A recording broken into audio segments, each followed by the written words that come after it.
আজকে আমি নিয়ে এসেছি সুস্বাদু ও পুষ্টিকর ব্রোকলি ভাজার রেসিপি।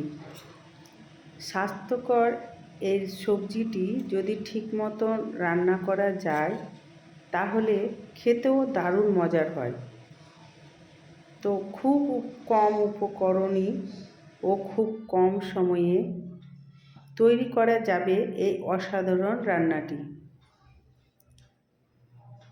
তাহলে দেরি না করে দেখা যাক ব্রোকলি ভাজার রেসিপিটি।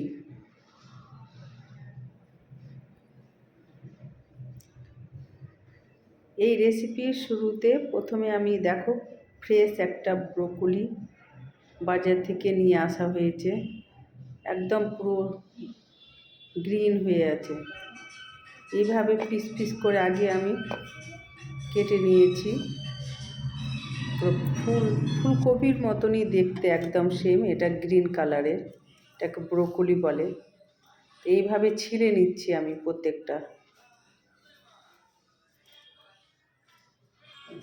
একটু একটু করে ছিলে, কারণ এগুলো যদি সব সিদ্ধ রান্না করা যায় তাহলে ওই ডাঁটিগুলো সিদ্ধ কম হবে, মানে দেরি হবে সিদ্ধ হতে। তো তাই জন্য আমি আঁশটাকে ছাড়িয়ে নিচ্ছি ডাঁটির, আর এইভাবে ছোট ছোট পিস করে নিচ্ছি। এবার ফ্রেশ জলে ব্রোকলিটাকে ভালো করে ধুয়ে পরিষ্কার করে একটা ঢাকনাতে রেখে দিচ্ছি। এটাতে খুব কম উপকরণ দেওয়া হয়, আমি কিছুই দেয়নি, শুধু পেঁয়াজ আর কাঁচা লঙ্কা তেলে ভেজে নিচ্ছি হালকা করে ফ্রাই করে।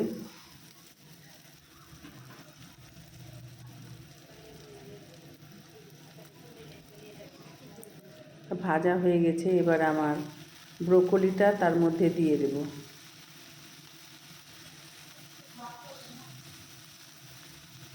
এবার একটু সামান্য হলুদ আর লবণ দিব স্বাদ মতো।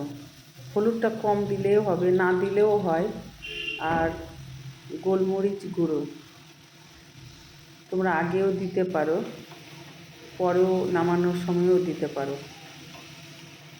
আমি আগেই দিয়ে ফেলেছি। এই ব্রোকলি ভাজা এপিঠ ওপিঠ খুব কম সময় লাগে, সেদ্ধ হয়ে গেছে আমার ব্রোকলিটা।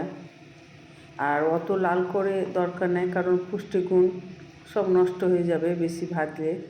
এরকম হালকা ভেজেই ভাল লাগে। এটা স্যালাদেও খায়, অল্প সিদ্ধ করে গোলমরিচের গুঁড়ো ছড়িয়ে লবণ দিয়ে। তো আমি এভাবে হালকা করে ভেজেছি। এখন ব্রোকলি অ্যাভেলেবল বাজারে পাওয়া যাচ্ছে,